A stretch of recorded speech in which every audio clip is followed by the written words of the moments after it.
밤 11시가 넘은 시각, 영하의 눈보라가 몰아치는 낡은 버스 정류장. 5살 소년이 혼자 앉아 있었다. 얼어붙은 작은 발, 찢어진 옷, 그리고 죽어가는 눈빛. 수십 명의 사람들이 지나갔지만 아무도 멈추지 않았다. 개조차 그를 피해 도망쳤다. 그 아이는 계속 중얼거렸다. 엄마가 올 거예요. 엄마가 약속했어요. 하지만 엄마는 오지 않았다. 올 수 없었다. 그 이유를 알게 되는 순간 당신의 심장은 찢어질 것이다. 이것은 단순한 이야기가 아니다. 이것은 버려진 아이에 관한 이야기도, 불쌍한 고아에 관한 이야기도 아니다. 이것은 사랑에 관한 이야기다. 한 엄마의 마지막 선택, 두 낯선 사람의 용기, 그리고 운명이 만들어낸 기적에 관한 이야기다. 당신이 이 이야기를 끝까지 본다면 가족의 의미를, 사랑의 진정한 힘을 다시 생각하게 될 것이다.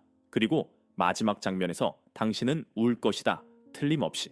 지금부터 시작되는 이야기는 당신의 마음을 송두리째 흔들 것이다. 채널을 구독하고 좋아요를 눌러주세요. 그리고 댓글로 어디서 이 이야기를 보고 계신지 알려주세요. 끝까지 함께 해주셔서 감사합니다. 눈발이 깨진 정류장 유리창을 두드리는 소리만이 세상에 남은 유일한 소리였다. 밤 11시가 넘은 시각, 서울 외곽의 낡은 버스 정류장에는 차가운 금속 벤치 위에 웅크린 5살 소년이 있었다. 서준이었다. 그의 작은 발은 이미 보라빛으로 변해돼 있었고 신발은 한쪽만 신겨져 있었다. 다른 한쪽은 어디선가 잃어버렸거나 아니면 애초에 없었던 것인지도 몰랐다. 엄마, 나 데리러 와줘. 약속했잖아. 서준의 목소리는 바람 속으로 흩어졌다.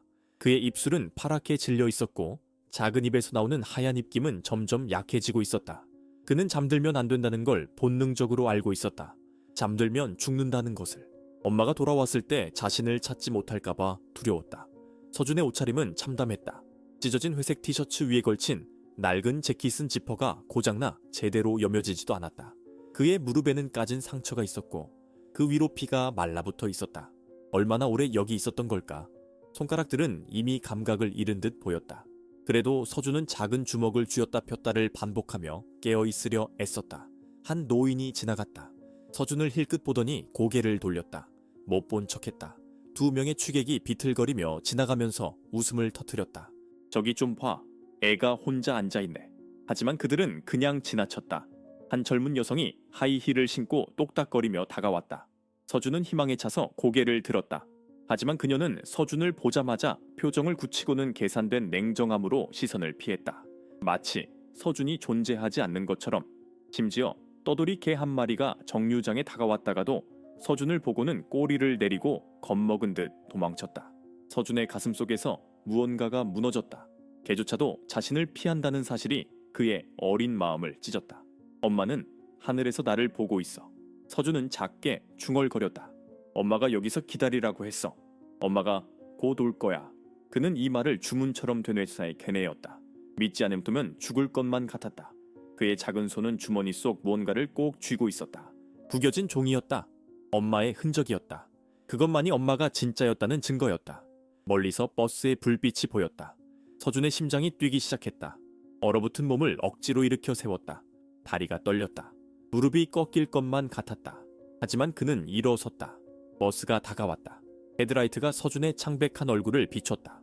그 순간 서준의 눈에서는 눈물과 함께 희망이 흘렀다. 엄마가 왔어. 그는 믿고 싶었다. 버스가 멈췄다. 문이 열릴 것이다. 엄마가 내릴 것이다. 엄마가 자신을 안아줄 것이다. 따뜻한 집으로 데려갈 것이다. 그렇게 될 것이다. 하지만 버스 문은 열리지 않았다. 운전사는 서준을 힐끗 보더니 고개를 저었다. 성인 보호자가 없는 아이, 밤늦은 시각. 문제가 될 수 있다고 판단했다. 버스는 그대로 출발했다. 배기가스만 남긴 채 서준의 눈에서 마지막 희망이 꺼졌다. 그의 작은 몸이 무릎을 꿇었다. 눈 위에, 차가운 눈 위에. 그는 소리내어 울기 시작했다. 더 이상 참을 수 없었다. 엄마, 왜 안 와? 약속했잖아. 엄마. 그의 울음소리는 밤하늘로 흩어졌다. 아무도 듣지 않았다. 아무도 신경 쓰지 않았다. 세상은 서준에게 잔인했다. 5살밖에 되지 않은 아이에게 이토록 냉혹할 수 있다는 것이 믿기지 않았다. 그는 작은 손으로 눈을 닦았지만 눈물은 계속 흘렀다. 그의 몸은 이제 떨림마저 멈춘 상태였다. 저천증의 마지막 단계. 몸이 포기하기 시작한 것이다. 서준은 벤치로 다시 기어 올라갔다. 웅크렸다. 자신을 최대한 작게 만들었다. 추위를 견디기 위해, 살기 위해, 엄마를 기다리기 위해. 그의 눈꺼풀이 무거워졌다. 안 돼. 자면 안 돼. 하지만 몸이 말을 듣지 않았다. 의식이 흐려지기 시작했다. 그때였다. 안개 사이로 누군가의 형체가 보이기 시작했다. 천천히 다가오는 실루엣. 서준은 흐릿한 시야로 그 모습을 보았다. 여자였다. 긴 머리. 천천히 걸어오고 있었다. 서준의 입에서 떨리는 목소리가 나왔다. 엄마. 엄마가 돌아온 거야. 그의 목소리에는 믿음과 절망이 동시에 담겨 있었다. 형체가 가까워졌다. 점점 더 가까워졌다. 서준은 마지막 힘을 다해 손을 뻗었다. 그의 작은 손가락들이 허공을 향했다. 엄마, 엄마. 하지만 그 형체는 멈춰 섰다. 서준으로부터 몇 미터 떨어진 곳에서. 그리고 그 순간 서준은 깨달았다. 저 사람은 엄마가 아니었다. 서준의 시야가 흐려졌다. 안개 속 형체는 엄마가 아니었다. 하지만 그 여자는 계속 다가왔다. 서준은 두려움과 희망 사이에서 떨고 있었다. 그의 작은 몸은 이미 한계에 달해 있었다. 저는 위험 수준까지 떨어졌고 의식은 가물가물했다. 애기야. 여자의 목소리가 들렸다. 부드러웠다. 따뜻했다. 서준은 그 목소리에 반응하려 했지만 입술이 얼어붙어 말이 나오지 않았다. 여자가 더 가까이 다가왔다. 이제 서준은 그녀의 얼굴을 볼 수 있었다. 30대 중반쯤 되어 보이는 여자였다. 그녀의 눈에는 눈물이 고여 있었다. 하느님, 이렇게 추운데 혼자. 대운이었다. 그녀는 급히 자신의 두꺼운 패딩을 벗어 서준을 감쌌다. 서준의 얼어붙은 피부에 닿는 따뜻함. 그 순간 서준의 눈에서 눈물이 터져 나왔다. 살고 싶다는 본능. 누군가 자신을 봐준다는 안도감. 모든 감정이 한꺼번에 쏟아졌다. 괜찮아. 괜찮아질 거야. 대우는 서준을 안아 올렸다. 그의 몸은 너무 가벼웠다. 마치 깃털처럼. 그리고 너무 차가웠다. 얼음덩이를 안고 있는 것 같았다. 대운의 심장이 찢어지는 것 같았다. 어떻게 이런 일이 일어날 수 있단 말인가? 어떻게 이 작은 아이가 이 추운 밤에 혼자 버려질 수 있단 말인가? 그때 또 다른 형체가 안개 속에서 나타났다. 남자였다. 종민이었다. 대운의 남편. 그는 아내를 찾아 나섰다가 이 광경을 목격했다. 여보! 그 아이는 종민이 달려왔다. 그의 얼굴에도 충격이 가득했다. 서준을 보는 순간 그는 본능적으로 알았다. 이 아이는 도움이 필요하다는 것을. 지금 당장 빨리 집으로 가야 해. 저천증이야. 대운의 목소리는 떨렸다. 그녀는 10년 동안 간호사로 일했다. 그녀는 알고 있었다. 이 아이가 지금 죽음의 문턱에 있다는 것을. 종민은 고개를 끄덕이고 자신의 외투까지 벗어 서준을 더 감쌌다. 두 사람은 서준을 안고 급히 자신들의 집으로 향했다. 집은 정류장에서 5분 거리에 있는 작은 빌라였다. 낡았지만 따뜻했다. 대우는 서준을 거실 바닥에 조심스럽게 눕혔다. 온수를 준비해. 종민이 욕실로 뛰어갔다. 대우는 서준의 젖은 옷을 벗기기 시작했다. 그의 몸 곳곳에 멍과 상처가 있었다. 오래된 것들도 있었고 최근의 것들도 있었다. 이 아이는 오랫동안 고통받아왔다. 서준의 작은 발가락들은 심하게 동상에 걸려 있었다. 대우는 눈물을 참으며 부드럽게 그의 발을 마사지했다. 혈액순환을 돕기 위해 종민이 따뜻한 물에 적신 수건들을 가져왔다. 너무 뜨거우면 안 됐다. 천천히 천을 올려야 했다. 엄마. 세어준이 신음하듯 중얼거렸다. 그의 눈은 여전히 감겨 있었다. 엄마가 약속했어. 돌아온다고. 대운의 가슴이 미어졌다. 그녀는 서준의 얼굴을 쓰다듬었다. 괜찮아. 얘야. 이제 괜찮아. 30분이 지나자 서준의 몸에서 조금씩 떨림이 시작됐다. 좋은 신호였다. 몸이 반응하고 있다는 뜻이었다. 대우는 따뜻한 담요로 서준을 감쌌다. 종민은 주방에서 따뜻한 미역국을 드고 있었다. 그날 저녁 그들이 먹던 것이었다. 1시간 후 서준의 눈이 천천히 떠졌다. 그는 낯선 천장을 보았다. 낯선 방, 낯선 냄새. 그의 몸은 여전히 약했지만 더 이상 얼어붙지는 않았다. 그는 고개를 돌렸고 대운과 종민을 보았다. 두 사람은 그의 옆에 앉아 있었다. 걱정스러운 얼굴로. 여기가 어디예요? 서준의 목소리는 쉬어 있었다. 대운은 부드럽게 미소 지었다. 우리 집이야. 넌 지금 안전해.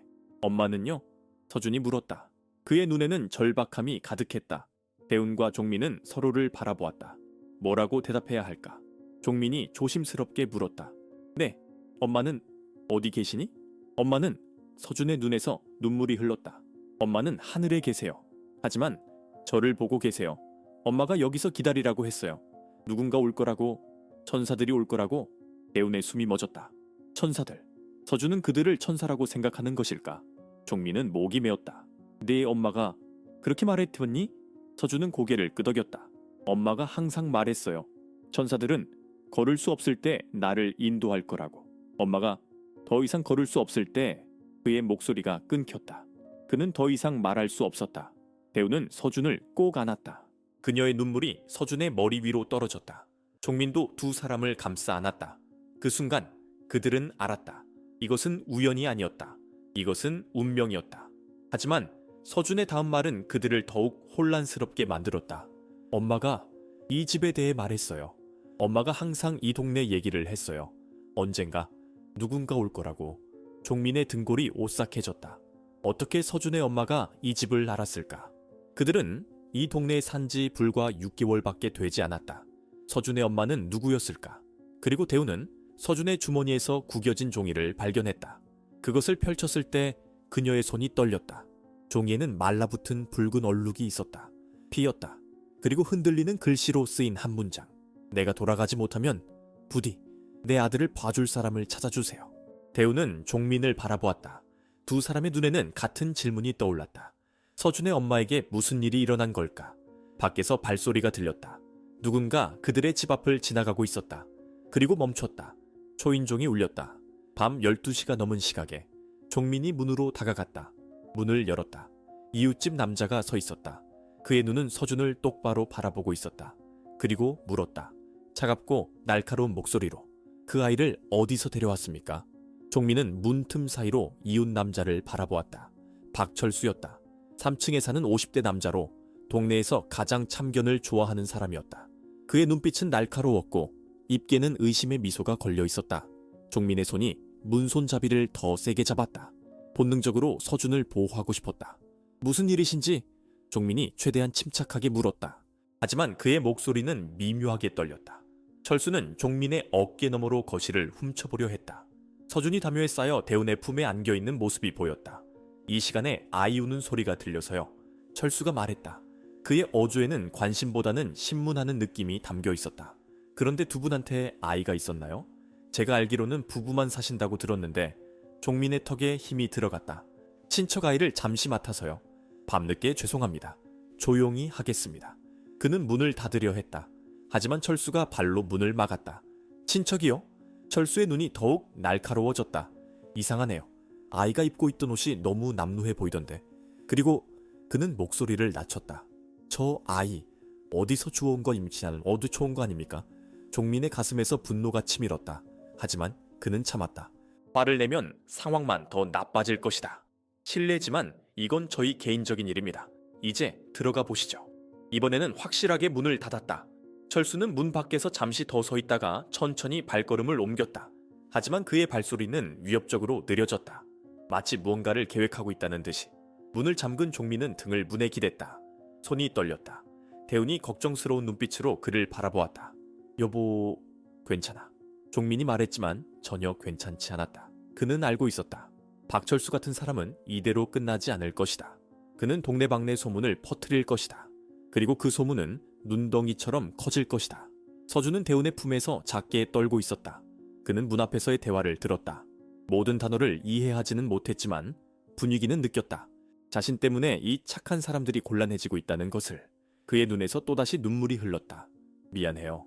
서준이 작게 속삭였다. 제가 여기 있으면 안 되는 거죠. 대운의 심장이 찢어졌다.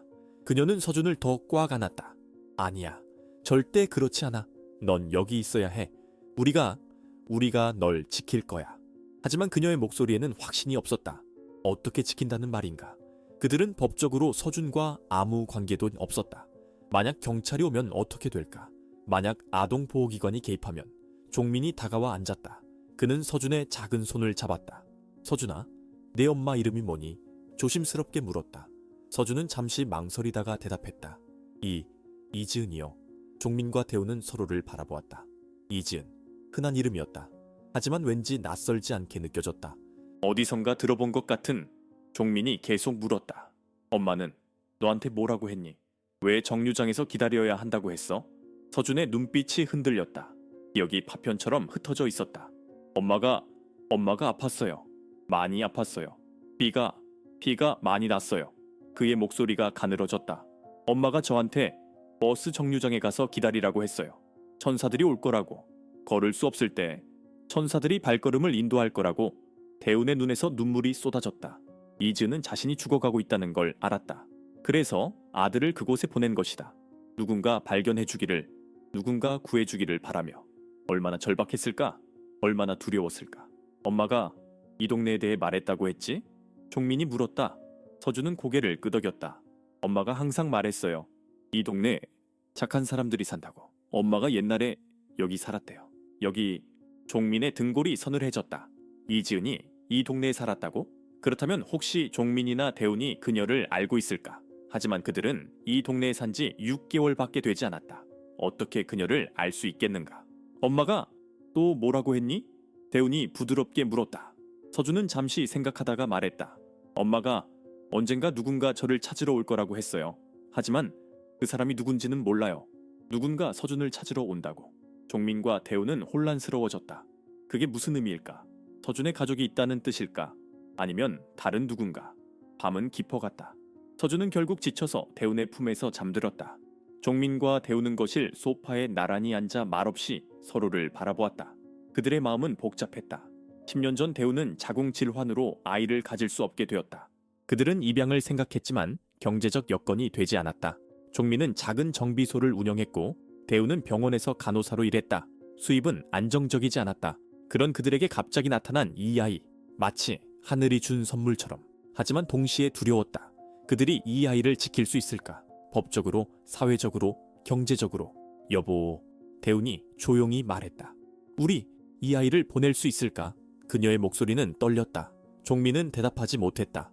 그도 같은 질문을 스스로에게 하고 있었다. 모르겠어. 종민이 솔직하게 말했다. 하지만 지금 당장은 아니야.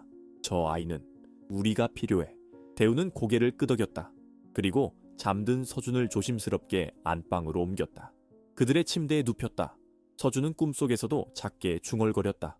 엄마, 엄마. 대우는 서준의 이마에 키스했다. 잘 자, 얘야. 이제 괜찮을 거야. 하지만 그녀는 알고 있었다. 이것은 시작일 뿐이라는 것을. 진짜 어려움은 이제부터였다. 다음날 아침, 동네는 소문으로 들끓었다. 박철수가 입을 열었던 것이다. 삼동 이배지회에 수상한 일이 있대. 아이를 어디서 데려왔대. 밤중에 갑자기 나타났대. 소문은 빠르게 퍼졌고 사람들의 눈빛은 차가워졌다. 종민이 정비소로 출근하려는데 길에서 마주친 이웃들이 그를 피했다. 수군거림이 들렸다. 대운이 병원으로 가려는데 같은 빌라에 사는 아주머니가 그녀를 멈춰 세웠다. 대운 씨, 그 아이 정말 친척이에요? 날카로운 질문이었다. 대운은 최대한 침착하게 대답했다. 네, 잠시 맡게 되었어요. 그런데 왜 복지부에 신고 안 해요? 어버튼하네요. 요즘 세상에 그런 식으로 아이를 데리고 있으면. 그녀는 의미심장하게 말을 끝냈다. 대운의 가슴이 철렁 내려앉았다. 그녀의 말이 맞았다. 신고해야 했다. 하지만 신고하면 서준은 어디로 가게 될까? 그날 오후 종민은 정비소에서 일하던 중 문 밖에 멈춰선 차 한 대를 보았다. 경찰차였다. 그리고 그 옆에는 흰색 승용차, 아동복지 담당자의 차. 종민의 심장이 멎었다. 그들이 왔다. 종민은 렌치를 쥔 손이 떨리는 것을 느꼈다. 경찰차와 흰색 승용차가 정비소 앞에 멈춰섰다. 차문이 열리고 두 명의 남자가 내렸다. 한 명은 경찰 제복을 입고 있었고 다른 한 명은 정장 차림이었다. 아동복지 담당관이었다. 종민의 입안이 바짝 말랐다. 이미 신고가 들어간 것이다. 박철수. 분명 그 남자였다. 경찰관이 다가왔다. 40대 중반쯤 되어 보이는 남자로. 얼굴에는 피로가 가득했지만 눈빛은 날카로웠다. 김종민 씨 맞으십니까? 그의 목소리는 공식적이고 차가웠다. 네, 그렇습니다. 종민이 대답했다. 손에 묻은 기름을 닦으려 했지만 손이 떨려서 제대로 되지 않았다. 저는 서부경찰서 강태수 경사입니다. 잠깐 얘기 좀 나눌 수 있을까요? 그것은 질문이 아니었다. 명령이었다. 복지 담당관도 한 걸음 다가섰다. 저는 서울시 아동보호 전문기관의 윤상철입니다. 신고가 들어와서요. 종민의 가슴이 쿵쾅거렸다. 무슨 신고 말입니까? 억지로 침착함을 유지하려 했지만 목소리는 이미 배신하고 있었다. 대개 정체불명의 아동이 있다는 신고입니다. 강 경사가 말했다. 어젯밤 늦게 갑자기 나타났다고 들었습니다. 그게 사실입니까? 종민은 어떻게 대답해야 할지 몰랐다. 거짓말을 하면 나중에 더 큰 문제가 될 것이다. 하지만 진실을 말하면 서준은 어떻게 될까? 저희가 아이를 발견했습니다. 버스 정류장에서 추위에 떨고 있었습니다. 그래서 집으로 데려왔습니다. 발견했다. 윤상철이 끼어들었다. 그럼 왜 즉시 신고하지 않으셨습니까? 미신고 보호는 불법입니다. 아시죠? 종민의 뒤통수가 서늘해졌다. 불법. 그 단어가 그의 머릿속을 맴돌았다. 아이가 너무 위급한 상태였습니다. 저촌증이었고 저희 아내가 간호사라서 응급처치를 했습니다. 오늘 신고하려던 참이었습니다. 그럼 지금 아이는 어디 있습니까? 강 경사가 물었다. 집에 아내와 함께 있습니다. 종민이 대답했다. 그의 손은 여전히 떨리고 있었다. 그럼 함께 가시죠. 아이를 확인해야도 합니다. 강 경사가 말했다. 그것은 선택이 아니었다. 종민은 고개를 끄덕일 수밖에 없었다. 그는 급히 정비소 문을 잠그고 그들과 함께 채올랐다. 가는 내내 그의 마음은 무너지고 있었다. 대운에게 미리 연락해야 했다. 하지만 경찰 앞에서 전화를 할 수는 없었다. 집에 도착했을 때 대운은 서준과 함께 거실에 있었다. 서준은 새 옷을 입고 있었다. 대운이 아침에 급히 사온 것이었다. 따뜻한 스웨터와 바지. 서준의 얼굴에는 조금 생기가 돌아와 있었다. 하지만 문이 열리고 경찰과 복지 담당관이 들어서자 그의 얼굴은 창백해졌다. 안 돼. 서준이 소리쳤다. 그는 대운의 뒤로 숨었다. 작은 손으로 대운의 옷을 꽉 움켜쥐었다. 그의 몸은 다시 떨리기 시작했다. 대운은 본능적으로 서준을 보호하듯 안았다. 누구세요? 대운이 물었다. 하지만 그녀는 이미 알고 있었다. 종민의 얼굴을 보면 알 수 있었다. 최악의 상황이 온 것이다. 강 경사가 신분증을 보여주며 설명했다. 신고가 들어와서 확인차 왔습니다. 이 아이가 문제의 아동입니까? 문제의 아동이라니요. 대운의 목소리가 높아졌다. 이 아이는 죽을 뻔했어요. 저희가 구한 겁니다. 그녀의 눈에서 눈물이 흘렀다. 분노와 두려움이 뒤섞인 눈물이었다. 윤상철이 한 걸음 다가왔다. 그의 얼굴은 좀 더 부드러웠다. 부인, 진정하세요. 저희도 아이의 안전을 위해 온 겁니다. 상황을 파악해야 합니다. 상황이요? 대운이 쏘아붙였다. 상황은 이 아이가 혼자 눈 속에 버려졌다는 겁니다. 아무도 거들떠보지 않았어요. 우리가 아니었으면 이 아이는 얼어 죽었을 거예요. 강 경사가 손을 들어 진정시키려 했다. 부인의 행동은 이해합니다. 하지만 절차가 있습니다. 아이의 신원을 확인하고 보호자를 찾아야 합니다. 엄마는 하늘에 계세요. 갑자기 서준이 말했다. 그의 목소리는 떨렸지만 또렷했다. 모두의 시선이 그에게 집중됐다. 엄마가 더 이상 안 오세요. 엄마가 천국에 갔어요. 방 안에 무거운 침묵이 흘렀다. 윤상철이 무릎을 꿇고 서준의 눈높이에 맞췄다. 얘야, 내 이름이 뭐니? 서준이요. 박서준. 서준아, 엄마가 천국에 갔다는 게 무슨 말이니? 서준의 눈에서 눈물이 주르륵 흘렀다. 엄마가? 아팠어요. 피가 많이 났어요. 엄마가 저한테 가라고 했어요. 정류장에서 기다리라고. 천사들이 온다고. 그의 목소리가 끊겼다. 강 경사와 윤상철은 서로를 바라보았다. 뭔가 심각한 일이 있었던 것이다. 강 경사가 노트를 꺼냈다. 엄마 이름이 뭐니? 이지은이요.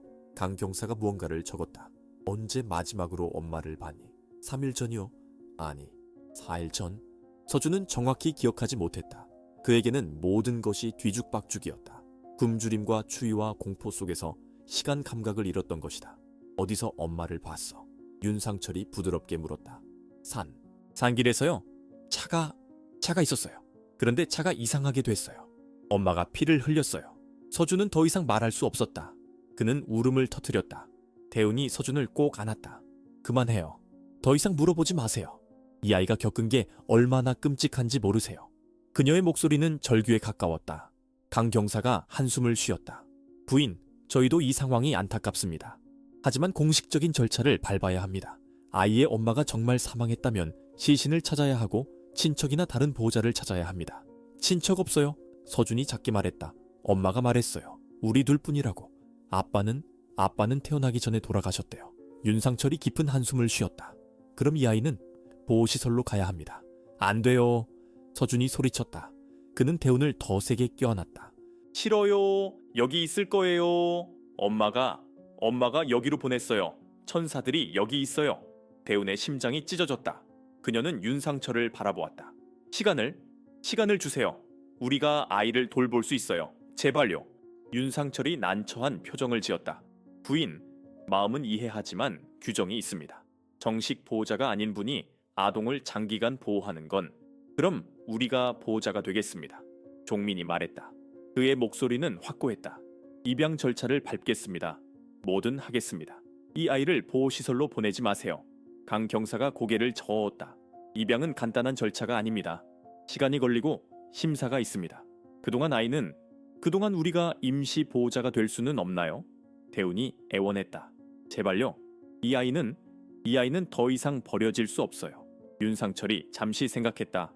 임시 보호는 가능할 수도 있습니다. 하지만 조사가 필요합니다. 두 분의 경제 상태, 주거 환경, 범죄 기록 여부 다 하겠습니다. 종민이 단호하게 말했다. 뭐든 하겠습니다. 강 경사가 노트를 덮었다. 좋습니다. 내일 다시 오겠습니다. 그때까지 아이는 여기 있어도 됩니다. 하지만 그는 의미심장하게 멈췄다.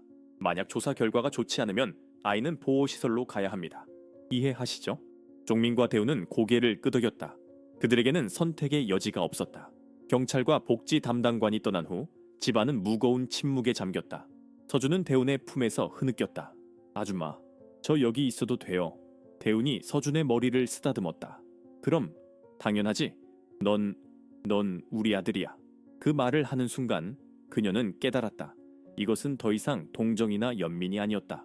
진심이었다. 그날 밤 서준은 처음으로 그들을 엄마, 아빠라고 불렀다. 조심스럽게 떨리는 목소리로. 엄마, 아빠. 종민과 대운의 눈에서 눈물이 흘렀다. 10년 동안 듣고 싶었던 그 단어. 그들은 서준을 꼭 안았다. 그리고 맹세했다. 무슨 일이 있어도 이 아이를 지키겠다고. 하지만 다음 날 아침 운명은 다시 한번 그들을 시험했다. 밖에서 사이렌 소리가 들렸다. 다시 경찰차가 왔다. 그리고 이번에는 앰뷸런스도 함께였다. 대운의 심장이 멎는 것 같았다. 사이렌 소리가 점점 가까워졌다. 서준은 창문으로 달려가 밖을 내다보았다. 경찰차 2대와 앰뷸런스가 빌라 앞에 멈춰섰다. 그의 작은 몸이 얼어붙었다. 엄마, 저들이 날 데려가려고 와요? 그의 목소리는 공포로 떨렸다. 아니야. 대운이 서준을 안으며 말했다. 하지만 그녀의 목소리에도 확신은 없었다. 종민은 이미 현관문 쪽으로 달려가고 있었다. 문을 열기 전에 심호흡을 했다. 무슨 일이든 침착해야 했다. 문을 여니 강태수 경사가 서 있었다. 그리고 그의 옆에는 어제와 다른 사람이 있었다. 50대 여성으로 엄격해 보이는 인상이었다. 그녀의 배지에는 서울시 아동보호전문기관 팀장 최민정이라고 적혀 있었다. 안녕하세요, 김종민 씨. 강 경사가 말했다. 그의 표정은 어제보다 더 무거웠다. 어제 말씀드린 대로 다시 왔습니다. 이분은 최민정 팀장님이십니다. 최민정이 차갑게 인사했다. 안녕하세요. 들어가도 되겠습니까? 그것은 질문이라기보다 통보였다. 종민은 어쩔 수 없이 문을 활짝 열었다. 그들이 들어서자 서준은 대운의 뒤로 완전히 몸을 숨겼다. 최민정의 날카로운 눈빛이 서준을 향했다. 저 아이가 박서준이군요. 네, 대운이 대답했다. 그녀는 서준을 보호하듯 자신의 몸으로 가렸다. 아이를 잠시 확인해야 합니다. 최민정이 말했다. 그녀는 가방에서 서류철을 꺼냈다. 의료진도 데려왔습니다. 아이의 건강 상태를 체크해야 하니까요. 건강 상태는 괜찮습니다. 대운이 빠르게 말했다. 제가 간호사예요. 이미 확인했어요. 그래도 공식적인 검진이 필요합니다. 최민정의 목소리는 단호했다. 그녀가 손짓하자 앰뷸런스에서 대기하던 의료진이 들어왔다. 젊은 남자 의사와 간호사였다. 안 돼요. 서준이 소리쳤다. 그는 대운의 허리를 꽉 껴안았다. 가기 싫어요. 여기 있을 거예요. 그의 목소리는 패닉 상태였다. 온몸이 떨렸다. 의사가 조심스럽게 다가왔다. 서준아, 무섭지 않아. 그냥 네가 건강한지 보려는 거야. 아프게 하지 않을게. 싫어요, 싫어. 서준은 계속 울부짖었다. 대운의 눈에서도 눈물이 흘렀다. 그녀는 서준을 진정시키려 했지만 아이는 멈추지 않았다. 부인, 최민정이 차갑게 말했다. 아이를 놓아주세요. 이건 법적 절차입니다. 법적 절차라고요? 대운의 목소리가 높아졌다. 이 아이는 사람이에요. 물건이 아니라고요. 겁에 질려 있잖아요. 그래서 제대로 된 보호가 필요한 겁니다. 최민정이 쏘아붙였다. 두 분은 정식 보호자가 아닙니다. 이 아이를 마음대로 보호할 권리가 어찌 없어요. 종민이 앞으로 나섰다. 저희가 임시 보호자 신청을 하겠다고 했지 않습니까? 그것도 심사를 거쳐야 합니다. 최민정이 서류를 넘기며 말했다. 경제적 능력, 주거 환경, 범죄 기록, 정신 건강 상태 다 확인해야 합니다. 그리고 그녀는 의미심장하게 멈췄다. 두 분에 대한 신고도 들어왔습니다. 신고요? 대운이 얼굴이 창백해졌다. 네, 아동 유괴 의심이라고요. 최민정이 차갑게 말했다. 정류장에서 아이를 데려왔다는 증거는 있습니까? 목격자는요? 아니면 그냥 두 분 말밖에 없나요? 종민과 대우는 말문이 막혔다. 증거? 목격자? 그들은 그저 죽어가는 아이를 구했을 뿐이었다. 하지만 이제 그들이 범죄자처럼 취급받고 있었다. 강 경사가 끼어들었다. 최 팀장님, 너무 심한 것 아닙니까?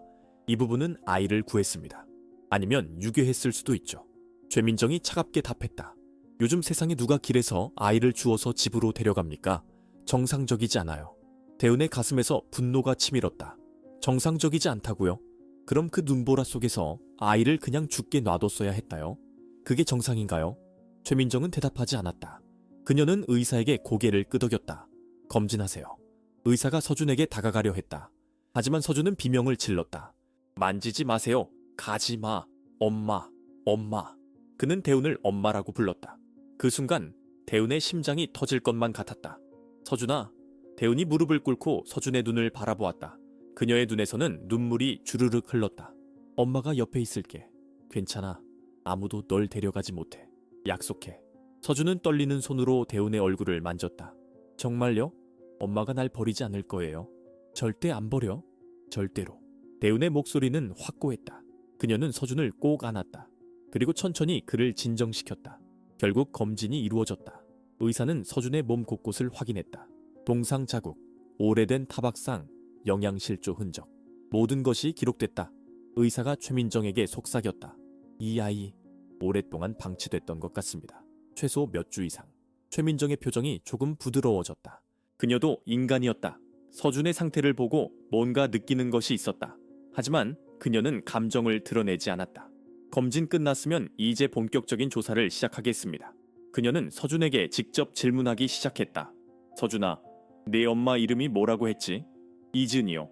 서준이 작게 대답했다. 엄마는 어디 계시니? 서준의 눈에서 눈물이 흘렀다. 하늘에 계세요. 엄마가 더 이상 숨을 안 쉬어요. 피가 너무 많이 카미났어요. 최민정이 메모했다. 엄마가 어디서 다쳤니? 산길이요. 차 안에서요. 서준의 목소리가 떨렸다. 엄마가 저한테 가라고 했어요. 정류장으로. 천사들이 온다고? 천사들? 최민정이 눈썹을 치켜 올렸다. 엄마가 말했어요. 천사들이 내가 걸을 수 없을 때 날 인도할 거라고. 엄마가 더 이상 걸을 수 없을 때. 서준은 더 이상 말할 수 없었다. 강 경사가 노트를 펼쳤다. 제가 조회해봤습니다. 이준이라는 이름으로. 그가 잠시 멈췄다. 3일 전 경기도 북부 산악지역에서 교통사고가 있었습니다. 차 한 대가 절벽 아래로 추락했고 운전자가 사망했습니다. 방 안의 공기가 무거워졌다. 대운이 입을 막았다. 종민의 얼굴이 창백해졌다. 사망자는 신원 미상 여성이었습니다. 신분증이 없었고 지문 조회도 안 됐습니다. 하지만 강 경사가 휴대폰에서 사진을 꺼냈다. 이 여성입니다. 그는 사진을 서준에게 보여줬다. 서준이 사진을 보는 순간 그의 몸 전체가 얼어붙었다. 그리고 그는 무너졌다. 엄마, 엄마. 서준이 울부짖었다. 그의 울음은 방 전체를 찢었다. 대운이 그를 안았지만 서준은 멈출 수 없었다. 엄마, 제발 돌아와요. 제발. 최민정의 눈에서도 눈물이 고였다. 그녀도 아이를 키우는 엄마였다. 이 광경을 보고 무감각할 수 없었다. 강 경사도 고개를 숙였다. 그럼 대운이 떨리는 목소리로 물었다.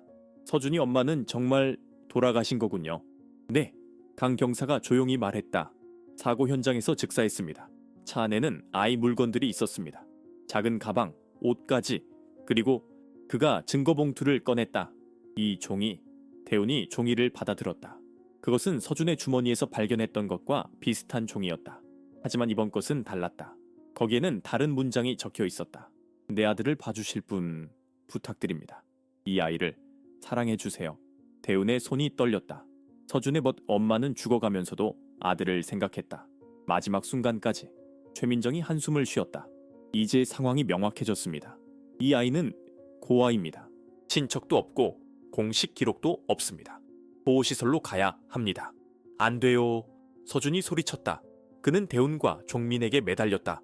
엄마, 아빠, 저 보내지 마세요. 제발요. 저 혼자 있기 싫어요. 무서워요.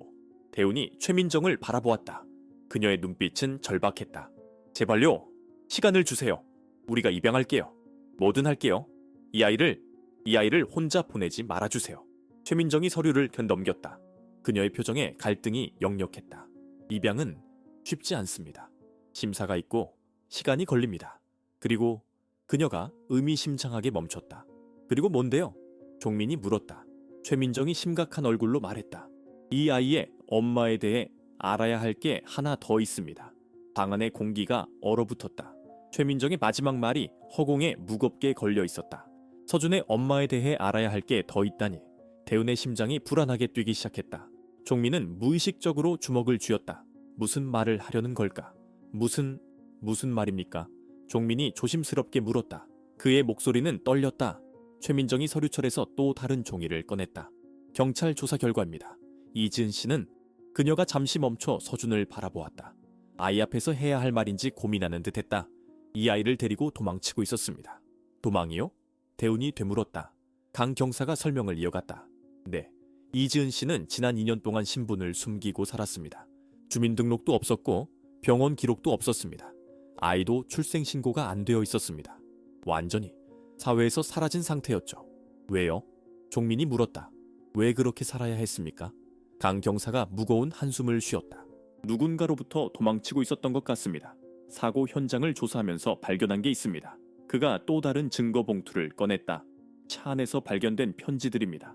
여러 통이었는데 모두 협박 내용이었습니다. 대운이 손으로 입을 막았다. 협박이요? 아이를 내놓지 않으면 후회할 것이다. 도망칠 수 없다. 끝까지 찾아낼 것이다. 강 경사가 편지 내용을 읽었다. 그의 목소리는 무거웠다. 발신인은 알 수 없습니다. 하지만 이지은 씨가 극도로 두려워했다는 건 분명합니다. 서준이 작게 떨기 시작했다. 그는 이 이야기를 듣고 있었다. 대운이 그를 더 꽉 안았다. 서준아, 괜찮아. 엄마가 여기 있어. 하지만 서준은 무언가를 기억해낸 듯했다. 엄마가 항상 무서워했어요. 밤에 문소리만 나도 떨었어요. 그리고 그의 목소리가 작아졌다. 나쁜 아저씨가 우릴 찾으려 한다고 했어요. 최민정이 앞으로 몸을 기울였다. 나쁜 아저씨? 누구라고 했니? 몰라요. 엄마가 이름을 안 말해줬어요. 그냥 우리를 떼어놓으려는 사람이라고만. 서준의 눈에서 눈물이 흘렀다. 강 경사가 턱을 쓰다듬었다. 아마도 아이의 친부일 가능성이 높습니다. 이지은 씨가 친권 분쟁에서 도망친 것일 수도 있습니다. 그럼 그 사람이 나타날 수도 있다는 건가요? 종민이 물었다. 그의 목소리에는 두려움이 섞여 있었다. 가능성은 있습니다. 최민정이 대답했다. 만약 친부라면 법적으로 아이에 대한 권리를 주장할 수 있습니다. 안 돼요. 서준이 소리쳤다. 그 사람한테 안 갈 거예요. 엄마가 절대 그 사람한테 가지 말라고 했어요. 나쁜 사람이라고. 그의 목소리는 공포로 가득 차 있었다. 대운이 최민정을 똑바로 바라보았다. 팀장님, 들으셨죠? 이 아이는 그 사람을 무서워하고 있어요. 만약 진짜 친부라도 아이가 원하지 않으면 보낼 수 없는 거 아닙니까? 최민정이 난처한 표정을 지었다. 법적으로는 복잡합니다. 하지만 지금 당장은 그 사람이 누구인지도 모르고 연락처도 없습니다. 일단은 그녀가 깊게 한숨을 쉬었다. 일단은 임시 보호 조치를 승인하겠습니다. 정말입니까? 대운의 얼굴이 환해졌다. 하지만 조건이 있습니다. 최민정이 단호하게 말했다. 앞으로 2주 동안 매일 저희가 방문해서 아이의 상태를 확인할 겁니다. 주거 환경, 식사, 교육 모든 것을 점검합니다. 그리고 그녀가 서류를 넘겼다. 두 분의 신원 조회도 철저히 할 겁니다. 만약 조금이라도 문제가 발견되면 아이는 즉시 보호시설로 갑니다. 이해하셨죠? 네, 이해했습니다. 종민이 고개를 끄덕였다. 뭐든 하겠습니다. 최민정이 일어섰다. 그럼 내일부터 시작하겠습니다. 오전 10시에 올 겁니다. 그녀가 문을 향해 걸어가다가 멈춰섰다. 그리고 돌아서서 대운을 바라보았다. 부인, 한 가지만 물어보겠습니다. 왜 이렇게까지 하시는 겁니까? 이 아이는 두 분과 아무 관계도 없잖아요. 대운이 서준을 꼭 안으며 대답했다. 그녀의 눈에는 눈물이 가득했지만 목소리는 확고했다. 이 아이가 우리를 필요로 하니까요. 그리고 우리도 이 아이가 필요하니까요. 최민정의 눈빛이 잠시 흔들렸다. 그녀도 인간이었다. 그 진심을 느낄 수 있었다. 그녀는 아무 말 없이 고개를 끄덕이고 떠났다. 강 경사도 그 뒤를 따랐다. 문이 닫히자 집안에 무거운 침묵이 흘렀다. 서준은 여전히 대운의 품에 안겨 있었다. 그의 작은 몸은 떨리고 있었다. 종민이 다가와 두 사람을 함께 안았다. 그들은 한동안 아무 말 없이 그렇게 있었다. 엄마, 서준이 작게 속삭였다.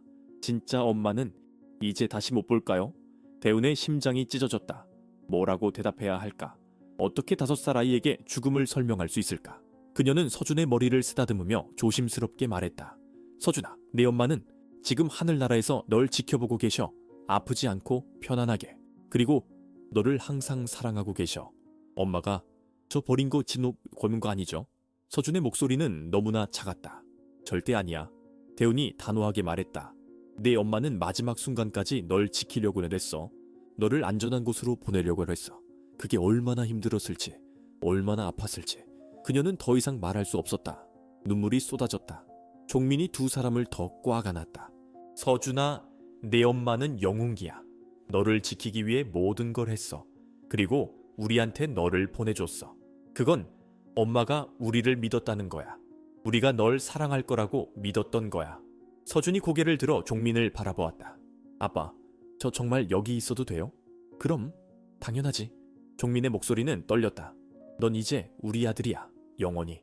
그날 밤 서준은 처음으로 악몽 없이 잠들었다. 대운과 종민 사이에서, 따뜻한 이불 속에서. 그의 얼굴에는 평화로운 표정이 있었다. 하지만 종민과 대운은 잠들 수 없었다. 그들은 침대 밖거실에 앉아 조용히 이야기를 나눴다.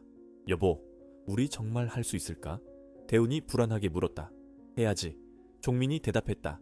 우리가 아니면 저 아이는 누가 지켜? 하지만 돈도 많지 않고 집도 좁고. 대운의 목소리는 걱정으로 가득했다. 괜찮아. 종민이 그녀의 손을 잡았다. 나 더 열심히 일할게. 정비소도 더 키울 수 있어. 우리 할 수 있어. 대운이 고개를 끄덕였다. 하지만 그녀의 마음 한구석에는 여전히 불안이 있었다. 2주. 그들에게 주어진 시간은 단 2주였다. 그 안에 모든 걸 증명해야 했다. 다음 날부터 지옥 같은 일정이 시작됐다. 최민정과 다른 복지사들이 매일 방문했다. 집 안 구석구석을 확인했다. 냉장고 안에 매대 음식, 서준의 침대, 옷장, 화장실. 모든 것이 기록됐다. 서준과의 대화도 녹음됐다. 종민과 대운의 직장도 조사받았다. 동네 사람들의 시선은 여전히 차가웠다. 박철수는 계속 소문을 퍼뜨렸다. 저 집 수상해. 아이를 어디서 데려왔는지도 모르겠대. 경찰이 매일 와. 하지만 종민과 대운은 포기하지 않았다. 그들은 서준에게 최선을 다했다. 매일 밤 따뜻한 식사를 준비했고 함께 이야기를 나눴고 책을 읽어줬다. 서준은 점점 웃음을 되찾아갔다. 2주가 지난 날 최민정이 마지막으로 방문했다. 그녀의 손에는 두꺼운 서류철이 있었다. 종민과 대운은 긴장한 채 그녀를 바라보았다. 이것이 최종 판결이었다. 최민정이 서류를 펼쳤다. 그리고 오랜 침묵 끝에 입을 열었다. 두 분을 임시 보호자로 정식 승인합니다. 그리고 그녀가 잠시 멈췄다. 입양 절차를 시작할 수 있도록 허가하겠습니다. 대운이 눈물을 터뜨렸다. 종민은 고개를 숙이고 흐느꼈다. 서준은 두 사람을 번갈아 보다가 물었다. 그게 좋은 거예요? 응. 대운이 웃으며 대답했다. 너무너무 좋은 거야. 이제 진짜 가족이 되는 거야. 서준의 얼굴에 환한 미소가 번졌다. 하지만 최민정이 다시 입을 열었다. 그런데 한 가지 조건이 있습니다. 종민과 대운의 미소가 사라졌다. 조건이요? 최민정이 심각한 표정으로 말했다.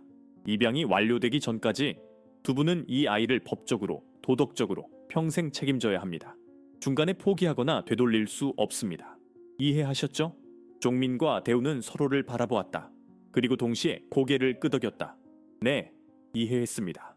그리고 대운이 서준을 안으며 말했다. 평생 책임질 겁니다. 이 아이는 이제 우리 아들이니까요. 최민정이 처음으로 미소를 지었다. 그녀는 일어서며 말했다. 행복하세요. 세 분 모두. 3개월이 흘렀다. 서준은 완전히 달라진 아이가 되어 있었다. 그의 볼에는 생기가 돌았고 눈에는 빛이 있었다. 매일 아침 유치원에 가고 저녁에는 대운과 종민과 함께 저녁을 먹었다. 그는 웃음을 되찾았다. 악몽도 점점 줄어들었다. 하지만 여전히 가끔씩 밤에 깨어 엄마를 찾았다. 그럴 때마다 대운이 달려가 그를 안아주었다. 엄마 여기 있어. 괜찮아. 입양 절차는 순조롭게 진행되고 있었다. 서류들이 준비됐고 최종 법원 승인만 남겨둔 상태였다. 종민과 대운은 희망에 가득 차 있었다.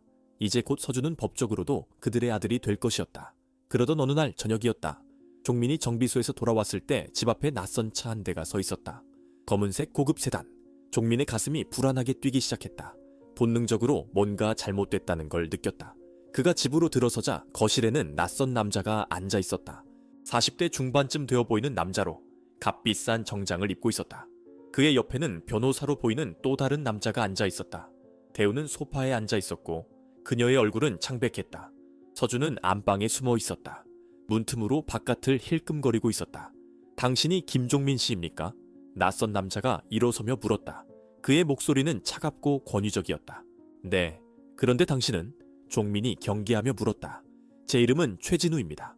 남자가 명함을 건넸다. 명함에는 제2원 건설 대표이사라고 적혀 있었다. 큰 건설 회사였다. 그리고 이쪽은 제 변호사 김성훈입니다. 종민의 뒤통수가 서늘해졌다. 변호사까지 대동하고 온 것이다. 무슨 일로 오셨습니까? 최진우가 서준이 숨어있는 방을 바라보았다. 저 아이, 박서준, 제 아들입니다. 시간이 멈춘 것 같았다. 종민의 머릿속이 하얘졌다. 대운이 입을 가렸다. 그녀의 눈에서 눈물이 흘렀다. 무슨 소리입니까? 종민이 떨리는 목소리로 물었다. 문자 그대로입니다. 최진우가 차갑게 말했다. 저 아이의 생물학적 아버지가 바로 접니다. DNA 검사 결과도 있습니다. 그가 서류를 테이블 위에 놓았다. 종민이 서류를 집어들었다. 친자 확인서였다. 최진우와 박서준의 DNA가 99.9% 일치한다는 내용이었다. 종민의 손이 떨렸다. 어떻게 검사를 잘했습니까? 우리 허락도 없이. 변호사 김성훈이 끼어들었다. 법적으로 생물학적 부모는 자녀의 DNA 검사를 요청할 권리가 있습니다. 저희는 합법적인 절차를 거쳤습니다. 대운이 앞으로 나섰다. 당신이 서준의 아버지라고요? 그럼 왜 지금까지 나타나지 않았습니까? 왜 이지은 씨는 당신한테서 도망쳤습니까? 최진우의 얼굴이 굳었다. 그건 오해가 있었습니다. 이지은과 저는 복잡한 관계였습니다. 복잡한 관계? 대운의 목소리가 높아졌다. 이지은 씨는 당신이 무서워서 2년 동안 숨어 살았어요. 아이도 출생신고도 못하고. 당신이 뭘 했길래 그렇게까지 도망쳤습니까? 최진우가 잠시 침묵했다. 그의 눈빛이 흔들렸다. 저는 이지은을 사랑했습니다. 하지만 저희 가족이, 특히 제 어머니가 결혼을 반대했습니다. 이지은이 가난한 집안 출신이라고. 그래서요? 종민이 쏘아붙였다. 그래서 이지은이 도망쳤습니다. 아이를 데리고. 저는 찾으려고 했습니다. 2년 동안 사람을 고용해서 찾았습니다. 하지만 그의 목소리가 갈라졌다. 늦었습니다. 그녀가 사고로 죽었다는 소식을 들었을 때 최진우의 눈에 눈물이 고였다. 하지만 그는 재빨리 닦아냈다. 이제 제 아들을 데려가야겠습니다. 그게 제 권리이자 의무입니다. 안 됩니다. 대운이 소리쳤다. 서준이는 당신을 무서워해요. 당신을 아버지로 받아들이지 않아요. 그건 시간이 해결할 문제입니다. 최진우가 단호하게 말했다. 저는 아이에게 최고의 환경을 제공할 수 있습니다. 좋은 집, 좋은 학교, 모든 것을. 서준이에게 필요한 건 그런 게 아니에요. 대운이 울부짖었다. 사랑이에요? 안정감이에요. 당신은 그걸 줄 수 있어요? 최진우가 대답하기 전에 안방 문이 열렸다. 서준이 나왔다. 그의 얼굴은 창백했고 온몸이 떨리고 있었다. 그는 최진우를 보자마자 뒤로 물러섰다. 싫어요. 서준이 작게 말했다. 가기 싫어요. 최진우가 무릎을 꿇고 서준에게 다가가려 했다. 서준아, 나는 네 진짜 아빠야. 이제 아빠랑 같이 살자. 싫어요. 서준이 소리쳤다. 엄마가 당신 얘기했어요. 나쁜 사람이라고, 우릴 떼어놓으려 한다고. 최진우의 얼굴이 일그러졌다. 나는 나쁜 사람이 아니야. 엄마를 사랑했어. 너도 사랑해. 거짓말! 서준이 울면서 소리쳤다. 사랑하면 왜 엄마를 괴롭혔어요? 왜 우릴 쫓아다녔어요? 엄마가 그렇게 무서워했는데. 최진우가 할 말을 잃었다. 서준의 말이 그의 가슴을 찔렀다. 그는 뭐라고 변명해야 할지 몰랐다. 변호사 김성훈이 끼어들었다. 감정적인 문제는 나중에 해결하시고 지금은 법적 절차를 진행해야 합니다. 최진우 씨는 생물학적 아버지이며 친권을 주장할 정당한 권리가 있습니다. 우리도 입양 절차를 진행하고 있습니다. 종민이 반박했다. 하지만 아직 완료되지 않았죠. 김성훈이 차갑게 말했다. 법적으로 두 분은 아직 임시 보호자일 뿐입니다. 생물학적 부모의 권리가 우선합니다. 대운이 무릎을 꿇고 최진우를 바라보았다. 그녀의 눈에는 절박함이 가득했다. 제발요. 제발 서준이를 데려가지 마세요. 이 아이는 우리가 필요해요. 우리 없이는 살 수 없어요. 최진우가 눈을 감았다. 그의 얼굴에는 갈등이 역력했다. 그도 인간이었다. 서준의 눈물을, 대운의 절규를 보고 아무것도 느끼지 않을 수 없었다. 저도 제 아들이 필요합니다. 최진우가 떨리는 목소리로 말했다. 이지은을 잃었습니다. 이제 제게 남은 건 서준뿐입니다. 제발 이해해 주세요. 이해해요? 대운이 눈물을 흘리며 말했다. 당신 마음도 이해해요. 하지만 서준이 마음은요? 서준이는 당신을 원하지 않아요. 그게 가장 중요한 거 아닙니까? 최진우가 서준을 바라보았다. 서준은 대운과 종민 뒤에 숨어 그를 두려운 눈으로 쳐다보고 있었다. 최진우의 가슴이 무너졌다. 자신의 아들이 자신을 두려워하고 있었다. 시간을 주세요. 최진우가 조용히 말했다. 억지로 데려가지 않겠습니다. 하지만 서준이와 친해질 기회를 주세요. 제가 나쁜 사람이 아니라는 걸 보여줄게요. 변호사 김성훈이 최진우를 말렸다. 대표님, 법적으로는 지금 당장 됐습니다. 최진우가 손을 들어 그를 제지했다. 아이를 더 이상 괴롭히고 싶지 않습니다. 그가 일어서며 명함을 테이블에 놓았다. 다음 주에 다시 오겠습니다. 그때까지 생각해 보세요. 서준이에게도 아빠에 대해 좋게 얘기해 주시면 감사하겠습니다. 그들이 떠나자 집안에는 무거운 침묵만 남았다. 서준은 대운의 품에 안겨 울고 있었다. 엄마, 나 저 아저씨한테 가기 싫어요. 무서워요. 안 갈 거야. 대운이 단호하게 말했다. 하지만 그녀의 목소리는 떨렸다. 엄마가 지켜줄게. 종민은 창밖을 바라보고 있었다. 최진우의 차가 떠나는 모습을 보고 있었다. 그의 마음은 복잡했다. 최진우의 눈빛에서 진심을 봤다. 그도 아들을 사랑하고 있었다. 하지만 서준은 그를 거부했다. 여보, 종민이 조용히 말했다. 우리 이길 수 있을까? 대우는 대답하지 못했다. 그녀도 알고 있었다. 법은 혈연을 중시했다. 생물학적 아버지의 권리가 강했다. 그들이 아무리 서준을 사랑해도 법정에서 이기기는 어려울 것이다. 그날 밤, 세 사람은 함께 잠들었다. 서준은 대운과 종민 사이에서 두 사람의 손을 꼭 잡은 채로 그는 잠들기 전에 작게 속삭였다. 엄마다빠. 절대 날 보내지 마세요. 제발요. 안 보낼 거야. 대운이 눈물을 흘리며 대답했다. 절대로. 하지만 그녀는 알고 있었다. 이것은 약속이 아니라 기도였다. 그들에게는 힘이 없었다. 돈도 권력도 법적 권리도. 그들이 가진 건 사랑뿐이었다. 그리고 사랑만으로는 충분하지 않을지도 몰랐다. 일주일이 지났다. 가장 길고 고통스러운 일주일이었다. 종민과 대우는 변호사를 만나러 다녔다. 하지만 대부분의 변호사들은 고개를 저었다. 생물학적 부모의 권리를 이기기는 거의 불가능합니다. 특히 상대방이 경제력이 있다면 더욱 어렵습니다. 희망은 점점 사라져갔다. 서준은 그 일주일 동안 말수가 줄었다. 밥도 제대로 먹지 않았다. 밤마다 악몽을 꾸었다. 엄마, 날 버리지 마. 잠결에 중얼거렸다. 대우는 매일 밤 서준을 안고 울었다. 어떻게 이 아이를 지켜야 할지 몰랐다. 약속한 날이 왔다. 최진우가 다시 나타났다. 이번에는 혼자였다. 변호사도 데려오지 않았다. 그의 얼굴에는 지친 기색이 역력했다. 그도 이 일주일 동안 잠을 제대로 자지 못한 것 같았다. 들어오세요. 종민이 문을 열어줬다. 목소리에는 적대감보다는 체념이 담겨 있었다. 최진우가 거실에 앉았다. 서준은 여전히 안방에 숨어 있었다. 문틈으로 최진우를 지켜보고 있었다. 최진우는 그 시선을 느꼈다. 가슴이 아팠다. 일주일 동안 많은 생각을 했습니다. 최진우가 조용히 말을 시작했다. 서준이에 대해서, 이지은에 대해서, 그리고 저 자신에 대해서. 대운과 종민은 말없이 그를 바라보았다. 최진우의 목소리가 떨렸다. 저는 나쁜 아버지였습니다. 아니, 아버지라고 할 수도 없었죠. 이지은이 임신했을 때 저는 도망쳤습니다. 제 어머니의 압박을 이기지 못하고 제 회사를 지키기 위해 비겁했습니다. 그의 눈에서 눈물이 흘렀다. 이지은이 저를 떠났을 때 저는 화가 났습니다. 어떻게 감히 제 아들을 데리고 도망칠 수 있느냐고.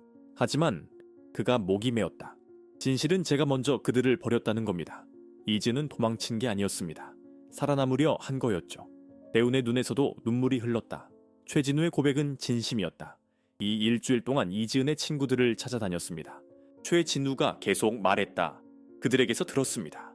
이지은이 얼마나 힘들게 살았는지, 혼자 아이를 키우면서 3가지 아르바이트를 했다고, 아파도 병원에 가지 못했다고, 그래도 서준이만큼은 배고프지 않게, 춥지 않게 키우려고 애썼다고.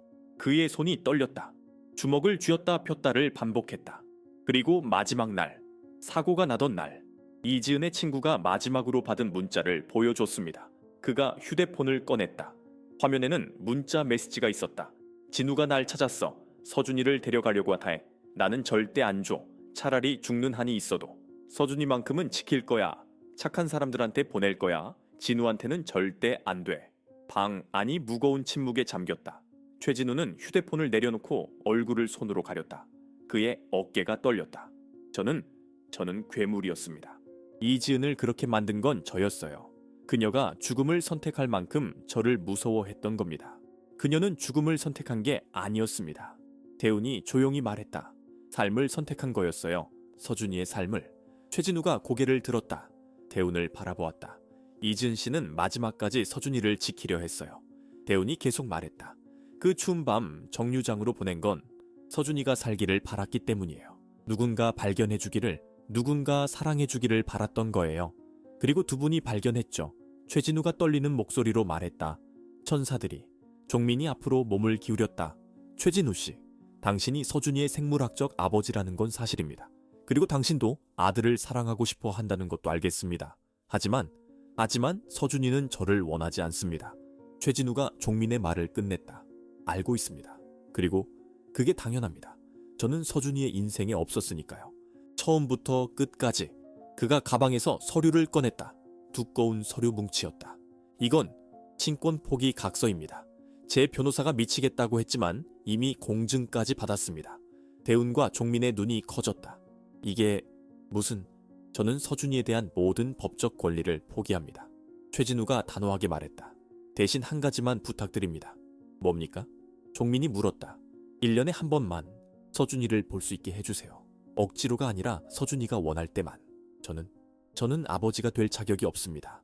하지만 이지은이 사랑한 아이, 제 빗줄인 아이가 행복하게 자라는 모습을 보고 싶습니다. 대운이 울음을 터뜨렸다. 종민도 눈시울이 붉어졌다. 그리고 이건... 최진우가 또 다른 서류를 꺼냈다. 서준이 명의의 신탁 계좌입니다. 10억 원을 넣어두었습니다. 서준이가 성인이 되면 쓸 수 있습니다. 교육비든 결혼 자금이든 뭐든 이건 받을 수 없습니다. 종민이 손을 저었다. 제발 받아주세요. 최진우가 애원했다. 이건 제가 할 수 있는 유일한 겁니다. 아버지로서가 아니라 빚진 사람으로서. 이지은에게, 서준이에게 진 빚. 그때 안방문이 조금 열렸다. 서준이 고개를 내밀었다. 그는 최진우를 조심스럽게 바라보았다. 더 이상 두려움만 있는 게 아니었다. 호기심도 있었다. 아저씨? 서준이 작게 말했다. 진짜 내 아빠예요? 최진우의 심장이 멎었다. 그는 천천히 고개를 끄덕였다. 응? 하지만 나는 좋은 아빠가 아니었어. 그래서 네가 진짜 좋은 엄마 아빠를 만났으면 좋겠어. 그가 대운과 종민을 바라보았다. 서준이 잠시 생각하더니 물었다. 우리 엄마, 이지은 엄마 얘기해 줄 수 있어요? 최진우의 눈에서 눈물이 쏟아졌다. 그럼 너희 엄마는 세상에서 가장 강한 사람이었어. 그리고 너를 세상 무엇보다 사랑했어. 서준이 천천히 최진우에게 다가왔다. 그리고 그의 손을 잡았다. 그럼 가끔 만날 수 있어요? 엄마 얘기 들으러. 최진우는 대답할 수 없었다. 너무 울어서. 그는 고개만 끄덕였다. 3개월 후 법원에서 최종 입양 승인이 떨어졌다. 박서준은 이제 법적으로 김서준이 되었다. 대운과 종민의 아들. 그들은 법원 앞에서 3명이 함께 사진을 찍었다. 서준은 환하게 웃고 있었다. 그날 저녁 집으로 돌아오는 길에 눈이 내리기 시작했다. 서준은 눈송이를 손으로 받으며 웃었다. 엄마, 아빠, 눈이야. 응, 예쁘지? 대운이 웃으며 말했다. 엄마. 서준이 하늘을 보며 말했다. 이젠 엄마가 보고 있을까요? 그럼. 종민이 서준을 안아 올렸다. 지금 하늘에서 웃고 계실 거야. 네가 행복한 모습을 보고. 서준이 하늘을 향해 손을 흔들었다. 엄마, 나 행복해요. 걱정하지 마세요. 그리고 약속 지켰어요. 천사들을 만났어요. 눈은 더욱 세차게 내렸다. 마치 축복처럼. 세 사람은 손을 꼭 잡고 집으로 걸어갔다. 그들의 발자국은 새하얀 눈 위에 깊이 새겨졌다. 함께 걸어온 길, 그리고 함께 걸어갈 길. 그날 밤 대우는 서랍 깊숙이 보관하고 있던 이지은의 마지막 편지를 다시 꺼냈다. 사고 현장에서 발견됐던 한 번도 열리지 않았던 편지. 경찰이 나중에 전달해준 것이었다. 편지 겉봉에는 이렇게 적혀 있었다. 내 아들을 돌봐줄 가족에게. 대우는 떨리는 손으로 편지를 열었다. 그 안에는 단 한 문장만 적혀 있었다. 제 아들을 저보다 더 사랑해 주셔서 감사합니다. 대우는 편지를 가슴에 꼭 안았다. 그리고 창밖 하늘을 바라보며 속삭였다. 우리가 감사해요, 이지은 씨. 서준이를 우리에게 보내주셔서. 우리 아들로 만들어 주셔서. 눈은 밤새 내렸다. 세상을 하얗게 덮었다. 과거의 상처를 묻고 새로운 시작을 알렸다. 그리고 그 눈 내리는 밤, 작은 집 안에서는 가족의 웃음소리가 울려 퍼졌다. 사랑은 혈연을 넘어선다. 진짜 가족은 피가 아니라 마음으로 만들어진다. 그리고 때로는 가장 추운 겨울밤에 가장 따뜻한 기적이 일어난다. 이지은은 마지막 순간까지 선택했다. 자신의 목숨이 아니라 아들의 미래를. 태훈과 종민은 아무 의무도 없었지만 선택했다. 편안한 삶이 아니라 한 아이의 생명을. 그리고 최진우는 결국 선택했다. 자신의 권리가 아니라 아들의 행복을. 당신이라면 어떤 선택을 했을까요? 눈 속에서 죽어가는 낯선 아이를 그냥 지나쳤을까요? 아니면 멈춰섰을까요? 법적 권리가 있어도 아이가 두려워한다면 포기할 수 있었을까요? 이 이야기는 우리에게 묻고 있습니다. 진짜 가족은 무엇이냐고.